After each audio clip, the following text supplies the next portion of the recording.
what kind of response is that, Rimuru? It's like internally he's going, why is this happening? Why is it going this way? And externally he's like destroying crap and saying you making light of me, like becoming extremely intimidating. It's kind of dorky. I mean, the assumption here is that he's internally going, why can't this be peaceful? Like, why can't I just walk in here? We give our demands. We just, lay out what we want, what we don't want, and then we call it a day. Like, we're all friends. Let's come together, coexist, all that kind of stuff. But literally on this piece of paper, something's in here pissing me off, and I have to stand up. Like, he can't.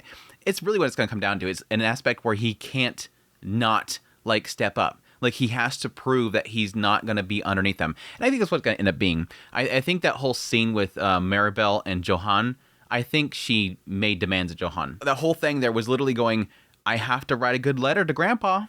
Grandpa sent these things here. You want one? Yeah, you probably better to try one. And I hope that I can send a good letter to him to say that things went well. Johan is like essentially the person that's walking that building for her. She's not going in there. He's going to walk in there. So he has to make whatever demands that she wants. And I think that's why he was so like, flustered as he walked out and Yuki seen it. I think he was told, go in there and piss off Rimuru.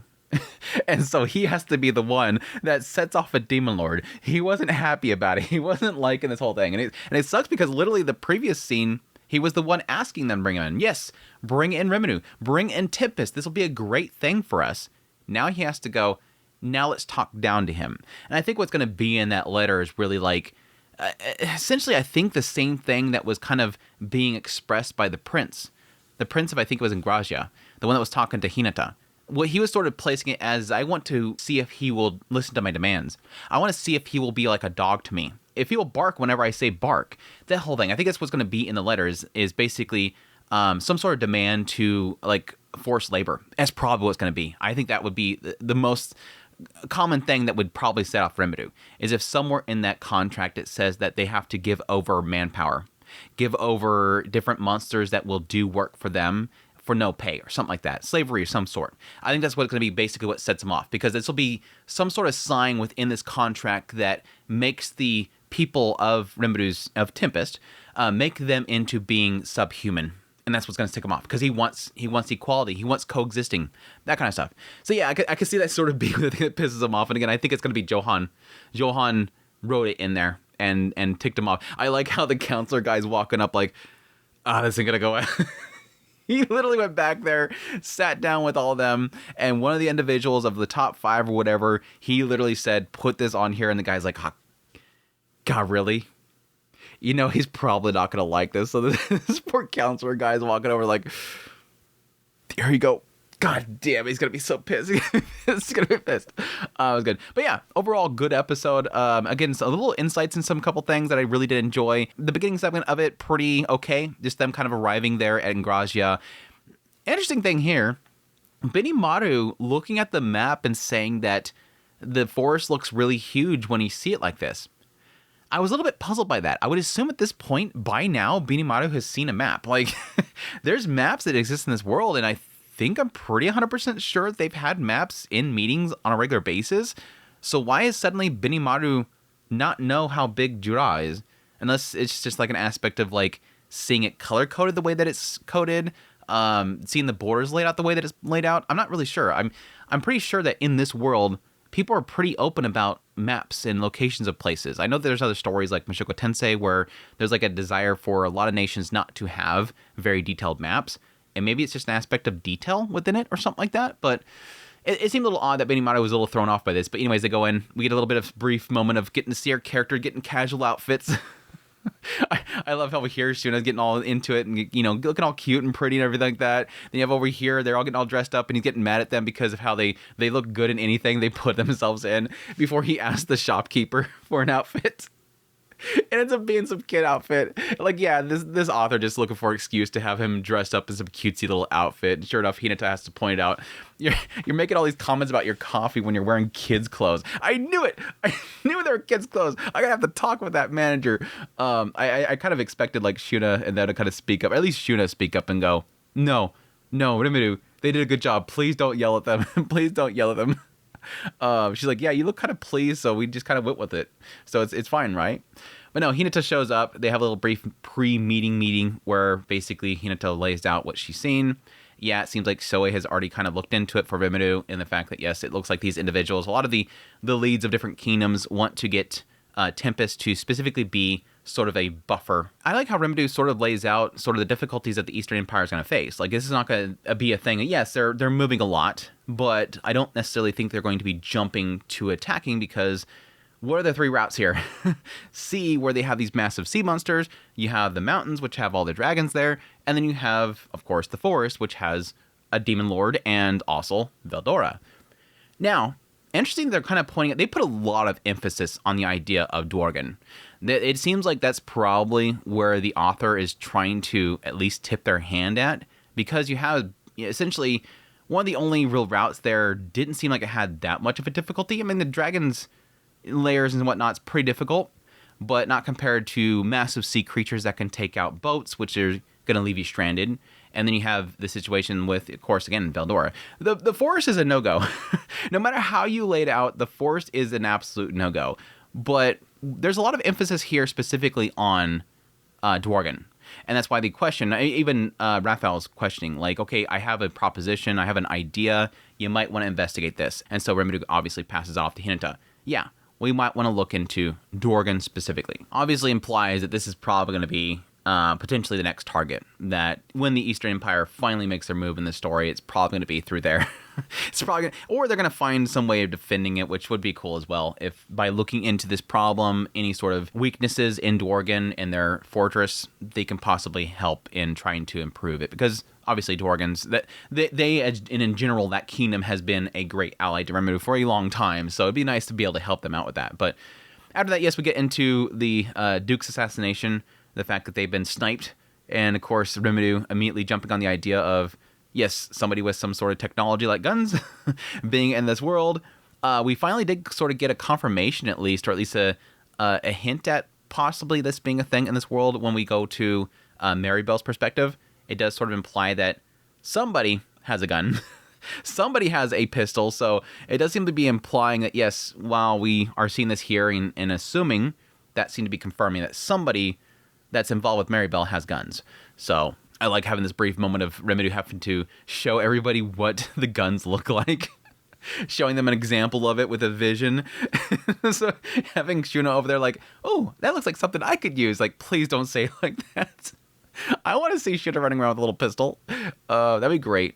And yeah, of course, wrapping up this conversation, well, several times throughout the meeting, Hinata trying to press upon Rimuru, please don't lose your temper. Please don't repeat. I like at some point Rimuru's like, don't worry, I actually socialize with people rather than immediately jumping, raising my temper. Unlike certain people. She's like, what are you talking about? Yeah, you're proving my point, getting angry right now. But yeah, we jump over to Maribel, and first we have the scene with Maribel and Granbell, which he confirmed at this point, like, oh yeah, you're just doing this as a way to baiting him in, right?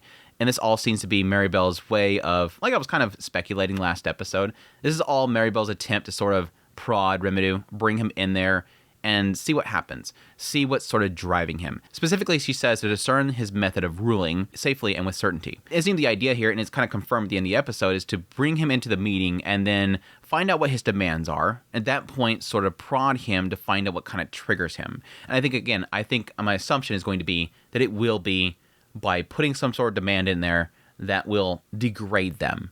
Because all the demands so far have been pretty much like everybody stepping forward and saying, give us this, give us this, give us this, give us this. Essentially taking advantage of the kingdom. But I think that last little step there, and again, it's going to be the thing that's going to be tipping a hand towards Maribel, is going to be when it comes to his people. I think that's going to be the thing that really does set him off. And yes, at this point, she does confirm my speculation here that it does look like Johann, the prince, and potentially somebody else is all involved in the steps that she has taken. Again, Johann in the idea of him bringing them in there, and additionally having the prince trying to bait Hinata into doing something as well. And I think, again, there's probably going to be somebody else. It shows somebody in the background that has... I thought it was Yuki for a brief moment, then I realized, no, that's got some... it's got a chest to it. I thought it might be like a female Yuki, but then the hairstyle's differently. I don't recognize who the individual is, but they do have a pistol. Again, it's sort of implying that maybe somebody else that maybe is an isekai that has some sort of shooting capability. It might be the person that took out the Duke. Maybe they might be able to manifest weapons, or at least they've brought that technology over. But it wraps up this meeting with Granbell with him giving Maribel a little bit of a warning here, which I think this might be tipping the hand at what might be to come. And the idea that he says that the Western nations are not a monolith, and Grazia is amassing strength to counter the Rozos. So this implies that despite the fact that the Rozos are sort of leading a lot of things, that there might be potentially some conflict coming up, which is an assumption here, right? I don't ever have the assumption that everybody, even though they're united, are going to be always on good terms with each other. This is sort of implying that there might be, potentially during this whole thing with Rimuru and trying to, cause a stir with him, might cause some of the other nations to rise up and to push back on Rozos. I'm kind of curious there. The idea that potentially everybody's not going to be on board with what they're doing.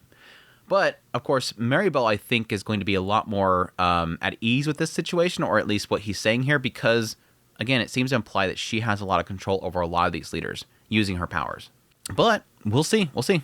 Then we have the scene with Johan, and again, I'm assuming this is where she's probably pushing him to essentially tick off Rimuru. He's not too happy with it before Yuki walks by and, yes, points out that he went to the dragon's nest and got this powerful weapon or something, got this item that she was looking for. And it seems to imply that whatever he ended up picking up is something that can't be controlled. He says that what's the use of it if he can't control it? And she says that she doesn't have much time. Like, there's no choice. Like, we have to have whatever cards we have.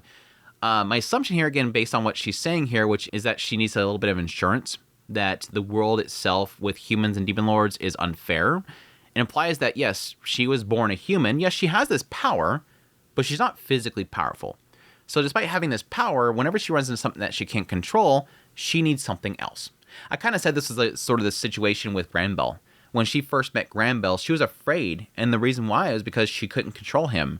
So there's a sense that even though I had control over everybody, finally in front of Granbell, she was finally faced with something that she couldn't control, and it scared her. And I think right here with Rimuru, she might feel that she can't control Rimuru, and so she's going to need something else. And I think whatever Yuki went and got might be it. It seems to be implied, based on what she told Granbell, is that she's got all these things in place, and she might not have to use Yuki. Makes me believe that whatever Yuki got is going to be some sort of weapon that she wants Yuki to use on Rimuru eventually, but we'll see. I do like the fact that at some point Yuki mentions that, why the world's so unfair is the reason why she wants to become the world's ruler. I wonder if that's something that she told Yuki early on just to gain his favor until she managed to brainwash him, or if potentially, yes, her ultimate goal in the end is making a world that is safe for everybody, no matter what kind of person you are.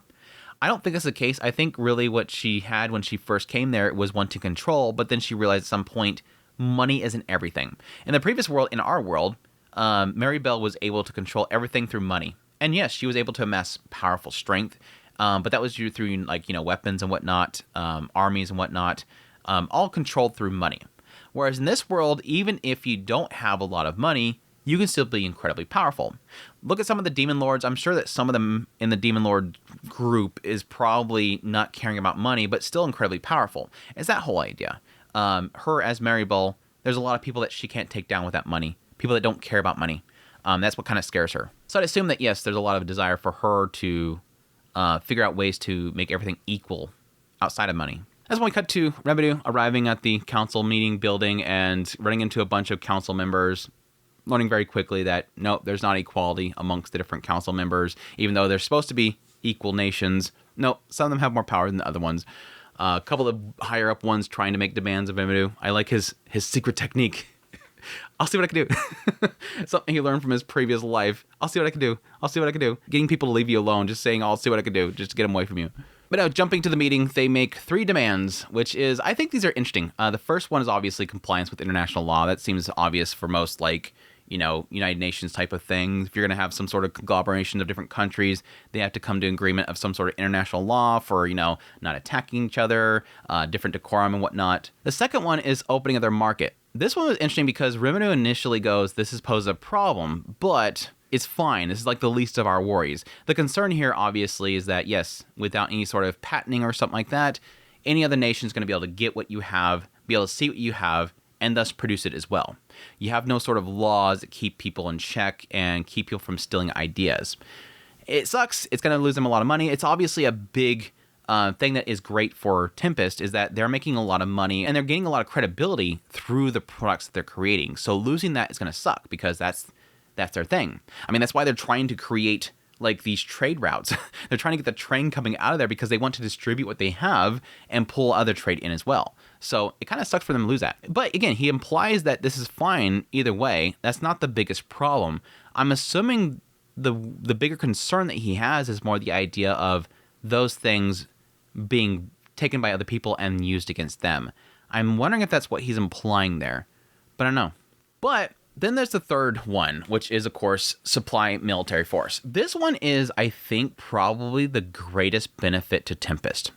And I'm surprised that he didn't get too much into it. I mean, he gets into it quite a bit in the idea that, yes, what essentially is going to happen is that it's advantageous for them because they have, of course, a lot of very strong people behind them. Why Tempest is so powerful right now is because they have a bunch of evolved monsters that are incredibly powerful. Rimuru himself has become a demon lord. He's supplying them with power as well. Like, everybody within Tempest, and a lot of people within Tempest, are incredibly powerful compared to anybody outside their nation. So, what is their best asset?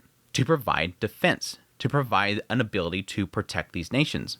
So, they can essentially protect the other nations, and in return, those nations will pay them for that service. Now, the concern here is that are they going to get paid? Because a lot of these nations just see them as subhuman, and they might not want to pay them. The agreement's going to be, you can be allowed in our little council here, but we're not paying you for anything. You're just going to protect us because that's what monsters do. The thing that I see more beneficial about this, outside of what he's talking about, is the fact that as the nation's defenders, people rely on you more, and they fear you as well. If you're the military might of an entire council, that means that you have the power. You have the strength. Thus, people won't mess with you. All the other nations will allow you to protect them, and they will get weaker and weaker, and thus you can overtake them. That's the greatest asset to being the military power, is slowly the muscle of the other nations getting weaker and weaker because they rely on you so much. There's a hidden benefit behind this, but there's also fear as well. But yes, after all these demands are made, he uses Raphael to basically write out the entire transcript of everything that was demanded of them before putting all of his corrections and notes inside there and sending it off to the council here. Took him a while to kind of get through all that stuff. Before, yes, 3 hours later, they come back with their written demands, and yes, something in there really sets off Rimuru. And again, I'm pretty much like 95% sure that it's probably something to the effect of making the monsters subhuman. Something of like, slave labor or some sort of labor that is unpaid, that they will be subservient to them in some way. Just probably in general, just subservient, that they will always listen to their demands. It's got to be something that would drive Rimuru to the point where he would say that you're taking me lightly. Like, you're treating me like you're above me, and you're not. I can literally kill everybody in this room. Why are you acting like I can't? That's the question mark there. And again, I don't think really anybody else in that room can do that, except for somebody that's been pressed by Maribel, and that's going to be Johan. The question mark is outside of this, what's going to be sort of a tipping point here. Again, it seemed to imply that the prince wanted to see Rimuru. Is he going to get involved at this point, or are they going to have an expectation that Hinata has to step up? That's going to be a question mark. I don't think the person in the background of Maribel's little kind of dialogue there was Hinata, because the outfit was completely different than what Hinata would wear. Hinata has like the whole like breastplate and stuff like this. This one had more like a top wrap. It wasn't like she had like actual metal armor on. So I don't think that was Hinata. Because again, they also had a gun, and Hinata doesn't run around with a gun. There might be somebody else involved in the picture, and they might get involved, but we'll see.